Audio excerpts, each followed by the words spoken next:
espaço aberto, a informação do seu dia, na Popular FM.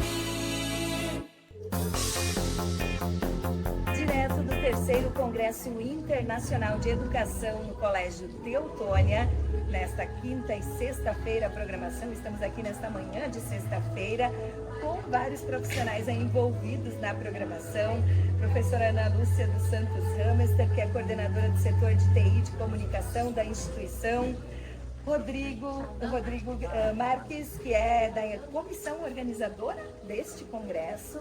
E também a Vanessa Spolavori e a Daniela Ritter, que ontem participaram de uma mesa redonda, justamente que a Andréia comentava na entrevista anterior sobre a questão das telas, da exposição às telas.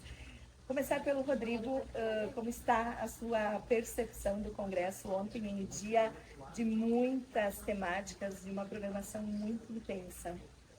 Bom dia a todos. Bom, a percepção é das melhores possíveis. A gente conseguiu reunir um time, tanto na comissão quanto de palestrantes que vieram, para trabalhar uma temática tão complexa que é do coração à razão. Então, e por uma educação inovadora, como inovar utilizando tanto a racionalidade científica que a gente tem no nosso fazer cotidiano, mas também valorizar as emoções.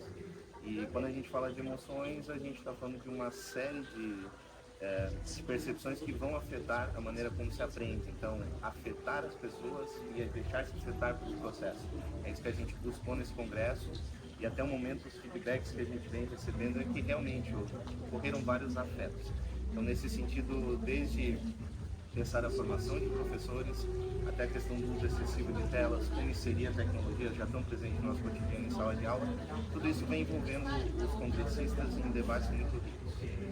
O painel foi sobre a questão das telas, né? Antes a professora Andréia já expôs um pouco sobre toda essa preocupação, né? E o que pode causar essa exposição às telas, mas eu gostaria primeiramente de propiciar a Ana, falar um pouco porque, Ana, o José Mota ontem trouxe justamente o outro lado, né? Nós temos uma situação que tem dois aspectos, né? E ele trouxe muito forte essa necessidade de inserir a tecnologia. Por quê? Porque a gente está preparando para um mundo em que a tecnologia faz parte, né, Ana? Você como coordenadora desse setor aqui na instituição, como você vê essa perspectiva, falando um pouquinho da palestra de ontem e também dessa abordagem que os colegas estão aqui para abordar? Eu acho que como tem essa questão do uso das tecnologias na sala de aula, ele trouxe muitas opções.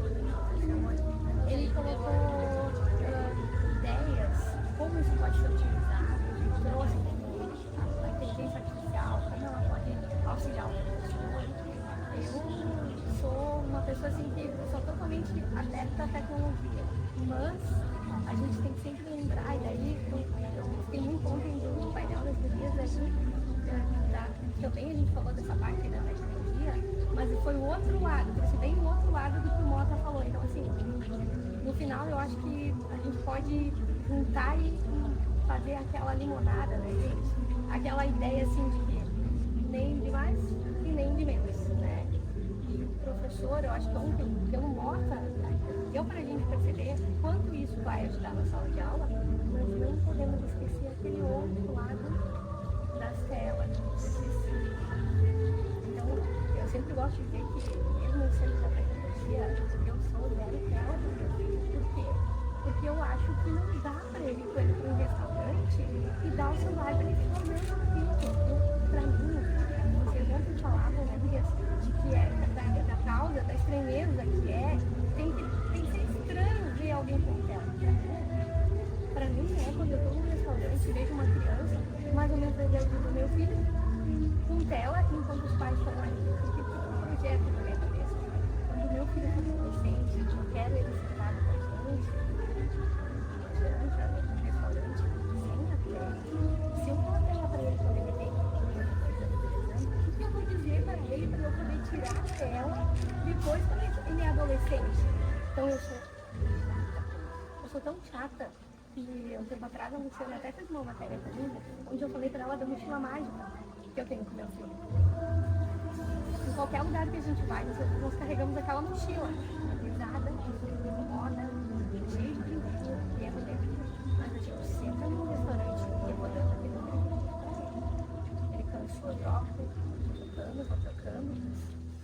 perguntou assim, sim, mas então o teu marido não tem nem como conversar muito. Às vezes a gente não tem nem, porque nós estamos brincando ali com ele. Então, nossa, Mas ele não está na tela. ele não está na tela com nós, ele não está na tela. Então, assim, por isso eu acho, voltando ao Mota, muito legal tudo que ele falou pra gente. Eu acho que nós, professores, temos que levar a tecnologia para a sala de aula. Mas a gente tem que também estimular a linguagem, toda essa parte assim da troca. A tela não pode tirar isso dos nossos estudantes nem dos nossos filhos. E aí vocês duas vão poder falar muito melhor que eu sobre isso, né, Viviane? Bom dia. Eu acho que o Mota ele trouxe uma frase que eu gostei muito. A gente tem que ver o que nós fizemos com a tecnologia e não o que a tecnologia faz conosco. Então a gente precisa usar a tecnologia ao nosso favor. Mas em nada substitui o desenvolvimento de uma criança o laço humano, o olho no olho, né? O conversar, o amor, o afeto. E é isso que nos deve causar estranhamento no lugar de um ser humano, né? Alguém está com a criança, ela está de uma tela. A tela hoje é considerada uma forma de abandono das nossas crianças. Nós abandonamos elas na frente de uma tela. E aquele cérebro que está pronto para aprender, para se desenvolver, ele não vai se desenvolver da forma como deve. Então, o uso da tecnologia, sim, né? Eu não sou da área, talvez eu precise aprender muito ainda, mas a tecnologia não substitui um pleno desenvolvimento de uma criança, que precisa do lado humano.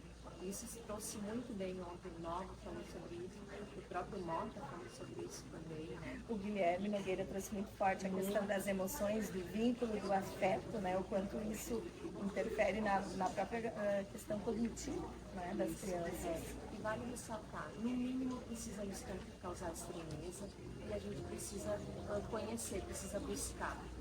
Porque tudo que é novo traz, né, traz o medo e tudo tem um lado positivo e um lado negativo. Cabe a nós fazer esse equilíbrio, nós adultos, né? Porque a criança não está pronta, o cérebro dela ainda não está pronto para tomar decisões. Por isso que a criança precisa de um adulto. Vanessa, na condição de profissional, fonoaudióloga, mas também de mãe aqui na instituição, né, Ana? Com certeza, hoje a gente tem um número cada vez maior de crianças né? O que a gente tem que pensar que o cérebro da criança tem um desenvolvimento muito grande, de 0 aos 6 anos de idade. O que a gente chama de janelas motivacionais do desenvolvimento cerebral, que estão muito suscetíveis ao amadurecimento, à aquisição de novas aptidões, de habilidades, né? E aí, se a gente for pensar, se a criança está à frente da tela, ela não está interagindo com os pais, não está ouvindo, não está fica desimpedido, a tela não fala para a criança, ela não dá o feedback se a criança tem um acerto de fala, se ela falou uma palavra corretamente. Isso cabe com os pais, principalmente os adultos, né? O que a gente vê assim, ó, cada vez menos as interações intrafamiliares, como a Ana falou muito bem. Riquíssimo isso. Isso ela já estava brincando, porque brincar faz parte do desenvolvimento. O brincar começa, na verdade, a desenvolver o jogo simbólico, que é tão importante para o desenvolvimento depois futuro da narrativa, de outras questões que vão fazer parte do resto da infância, da criança cognitiva e social. Sem falar no desenvolvimento da linguagem. São muitos pontos importantes, a gente não vai conseguir trazer aqui todos os aspectos, né, Ana? Mas gostaria ainda de uma percepção também do Rodrigo sobre essa temática. Se a Ana precisa sair, eu sei que tem aí a programação acontecendo, te sente à vontade, mas pode continuar participando também conosco.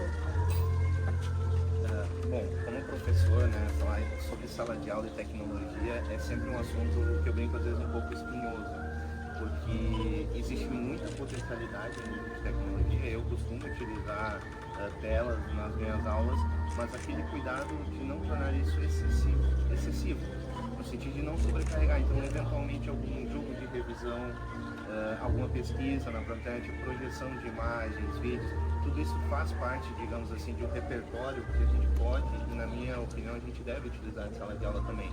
mas aquele momento do analógico, de pegar o livro, o caderno, de escrever, de dialogar. Então os alunos gostam muito de jogos, a gamificação. Muitas vezes tem ferramentas online que são muito práticas de serem utilizadas.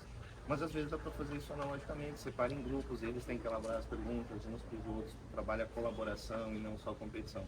Então o receio que eu sempre tenho, e eu brinco, é da gente não ser tecno-rosa.